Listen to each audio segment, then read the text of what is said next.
Today we're installing the VRS-F exhaust. Let's get straight into it.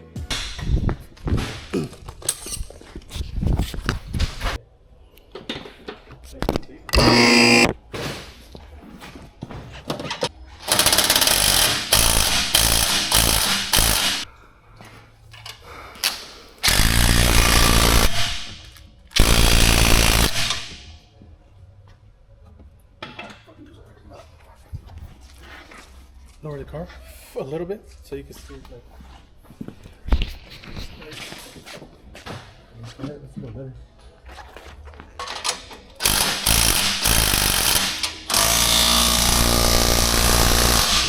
There we go. Empty it out.